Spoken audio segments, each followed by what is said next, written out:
مثال کے طور پر جناب ہشام جو امام جعفر صادق علیہ السلام کے شاگرد تھے، ہشام بن حکم، اور یہ مناظرہ کرنے والوں میں صف اول میں، اور امام سے انہوں نے ایک سوال کیا۔ اب یہ سوال اگر آپ سے بھی کیا جائے تو آپ لوگوں کو جھٹکا لگے گا کہ بھئی یہ جو کہا جاتا ہے کہ یہ لوگ منافق تھے، تو بابا جب یہ ایمان لائیں اس وقت تو رسول اللہ صلی اللہ علیہ وسلم کے پاس طاقت نہیں تھی، اس کا مطلب ڈر کے تو نہیں لائے ایمان۔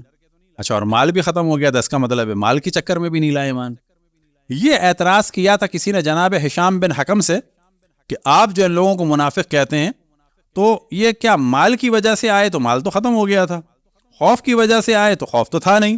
ہاں، بعد میں بعض لوگ ایمان لائے، اذا جاء نصر اللہ والفتح ورأیت الناس يدخلون فی دین اللہ افواجا فسبح بحمد ربک واستغفرہ انہ کان توابا، کہ جب تمہیں نصرت و فتح ملے گی تو بہت سارے لوگ جو ہے داخل ہو جائیں گے۔ لیکن یہ لوگ کب داخل ہوئے تھے؟ نصرت اور فتح کے وقت۔ تو امام نے تبسم فرمایا۔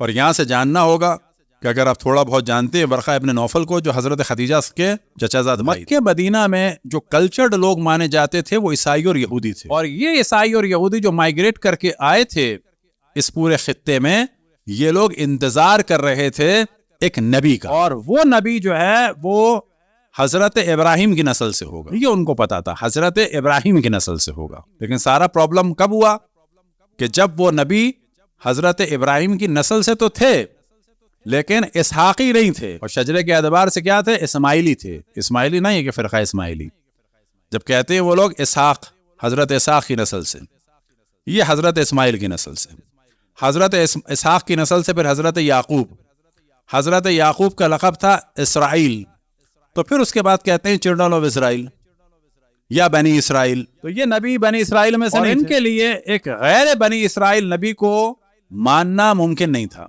لہٰذا یہ انتظار کر رہے تھے یہاں نبی آنے والا ہے۔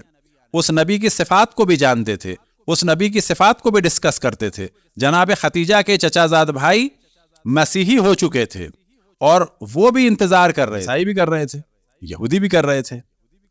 تو امام نے فرمایا کہ یہ لوگ عیسائیوں اور یہودیوں سے کانٹیکٹ میں تھے اور ان کی باتوں کو سنتے تھے مشرک، لیکن باتیں سنتے تھے کہ یہاں نبی آنے والا ہے۔ لہٰذا جیسے ہی اشرف الانبیاء تشریف لائے اور ان کو یہ محسوس ہوا کہ واقعی یہ تو وہی والی شخصیت اور اس کے ہاتھ میں پاور آئے گی، لہذا وہ شروع ہی میں منافقین کا یہ ٹولے داخل ہو گئے۔ اب جو ان کا اصل کام تھا وہ رسول اللہ صلی اللہ علیہ وسلم کی حیثیت کو خراب کرنا تھا، کہ جو آپ کی شہادت سے 3 دن پہلے جمعرات کو جو ہے خراب کیا گیا، کہ جب کہنے والے نے کہا کہ یہ حجر و ہذیان اور بکواس کر رہے ہیں، کرتاس ہے۔ اور یہاں سے آپ دیکھیں کہ پورے اسلام کو ان لوگوں نے بدل کے رکھ دیا، اور اسلام کو بچانے والوں کے اوپر انہوں نے پری پلان حملہ کیا، جس میں پہلا حملہ جناب سیدہ پہ ہوا، اور وہاں کے حملے کے بعد پھر کبھی بھی آل رسول کو کسی نے بھی چین نہیں لینے دیا، کیونکہ گرین سگنل مل گیا۔ تو بنو امیہ کے بعد بنو عباس پاور میں آئے، اور بنو عباس بدنام ہو گئے تھے اس وجہ سے کہ تم لوگوں نے آل رسول کے نام پر پاور حاصل، بدنام ہو گئے تھے بنو عباس، کیونکہ بنو امیہ کے جو بچے کچھ لوگ تھے وہ پروپیگنڈا تو کرتے تھے، یہ لوگ اچھے نہیں ہیں۔ ان کا نعرہ تھا الرضا لآل محمد، آل محمد کی خوشنودی ان کا نعرہ تھا، لیکن جب یہ پاور میں آئے تو آل محمد کو ہی جیلوں میں ڈالا، آل محمد کو ہی قتل کیا۔ لہذا تمہارے ہی بڑوں نے پہلے آل محمد میں سے جعفر ابن محمد کو قتل کیا، یعنی امام جعفر صادق علیہ السلام کو، اور پھر تمہارے ہی بڑوں نے یعنی ہارون نے اہل بیت میں سے امام موسیٰ کاظم کو جیل میں رکھا طویل مدت۔ اب ان کے اوپر ایک ٹھپے لگ چکے تھے بدنامیوں کے۔ مامون اس بدنامی کو ہٹانا چاہتا تھا اور اس نے زبردستی امام کو کہا کہ آپ ولی عہد بنے، امام نے منع بھی کیا، لیکن پھر امام کو زبردستی مدینے سے لایا گیا۔ امام نے اس مصلحت کے تحت کہ دربار میں حق کو واضح کیا جائے، فوجیوں کے سامنے، وزیروں کے سامنے، یہ جو کہا جاتا ہے کہ مامون مناظرے کراتا تھا، یہ مناظرے کراتا تھا مختلف اقوام کے علماء کو لا کر امام رضا علیہ السلام سے کہ کوئی تو ہرائے گا انہیں۔ کیا جلوہ دکھایا جا رہا ہے کہ جی وہ علمی شخص۔ اسی طریقے سے جو بعض کتابوں کے ترجمے کرائے، آج بھی دنیا میں کہا جاتا ہے فلسفہ، بہت ساری فلسفے کی باتیں فلسفیوں کی خیالی باتیں ہیں۔ آج جدید دنیا میں کسی بھی ایسٹرونومی کی یا مثال کے طور پر جدید تھیوری سے بعض ریلیٹ نہیں کرتے، بعض سے پتہ چلتا ہے اس کی اپنی خیالی باتیں ہیں۔ پڑھنے میں کوئی حرج نہیں کسی بھی فلسفے کی چیز، جیسے فلوٹین وغیرہ کے بہت سارے نظریات جو ہے بالکل بیس لیس ہیں، ان لوگوں نے اہل بیت کے مقابلے میں اس قسم کے نظریات کو داخل کیا تھا، خصوصاً بنو عباس. لیکن امام رضا علیہ السلام نے قبول کیا. کیوں؟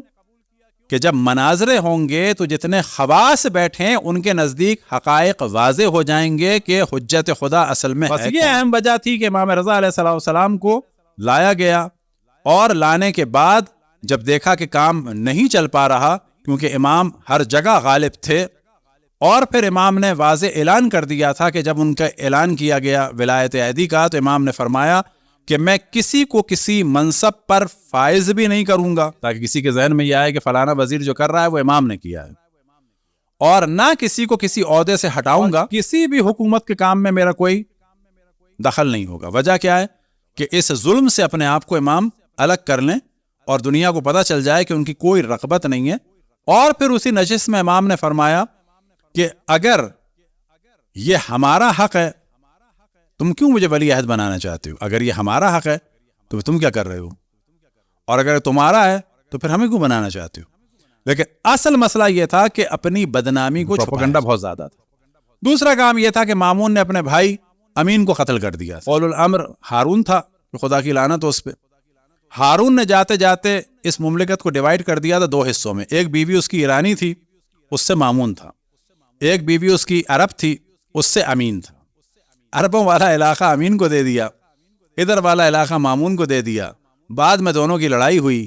یہ امیر المومنین یعنی مامون اس امیر المومنین پر یعنی امین پر غالب آ گئے اور اس کو قتل کروا کے پہاڑ کی ایک گھاٹی میں ایسے ہی پھینکوا دیا. کسی نے سوال نہیں کیا کہ یا امیر المومنین غسل، یا امیر المومنین کفن بھائی کا، یا امیر المومنین نماز جنازہ بھائی کی، یا امیر المومنین آپ کے بھائی کا دفن. اب آپ تصور کریں کہ یہ جو پورا ایک مکتب چلا ہے اہل بیت کے مقابلے میں، کہ جس میں آپ کو یہ میسیکر اور اتنا قتل عام نظر آتا ہے، اصل میں یہ سارے نظریات ڈیویلپ ہوئے اینٹائی اہل البیت اور ظالم بادشاہوں کی آغوش میں.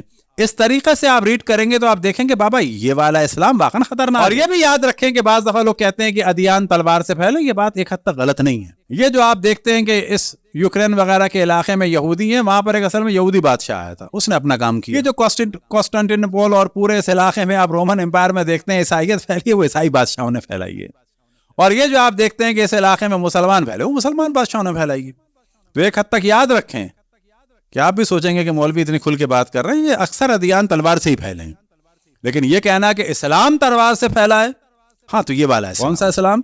کہ جس کی تلوار سب سے پہلے رسول کی بیٹی کی. اور اگر بات کریں تو عیسائیت یہودیت بھی تلوار سے پھیلی. یہ جو پتلی گلی سے نکل جاتے ہیں نا عیسائی یہودی اسلام پہ ڈال کے، نا یہ والا اسلام بھی تلوار سے پھیلا ہے، تمہارا دین بھی تلوار سے پھیلا ہے. یہ رومن امپائر نے ہی زبردستی پھیلایا ہے. اور وہ 2 آپشن رکھتے تھے کہ یا کرسچینٹی اور جو پیگن تھے یا ختم، یہی ہوتا تھا. تو آج جو بڑے روشن فکر بنتے ہیں نہیں ہیں. باقی تو روشن فکری یہاں بھی آپ کو نظر آ گئی ہوگی، جو خبریں نکلی تھی وہ دین ایسے ہی پھیلتے ہیں اکثر. اور اسی وجہ سے جو لوگ دین سے دور ہیں، دین سے یوں دور ہیں کہ اصل دین ہی کلیئر نہیں ہے. اصل دین اہل بیت. یہ باقی جتنے بھی ادیان ہیں بلا شک ان میں خون خرابہ ہے، قتل و عام ہے، اور دین کو مس یوز کرنا ہے.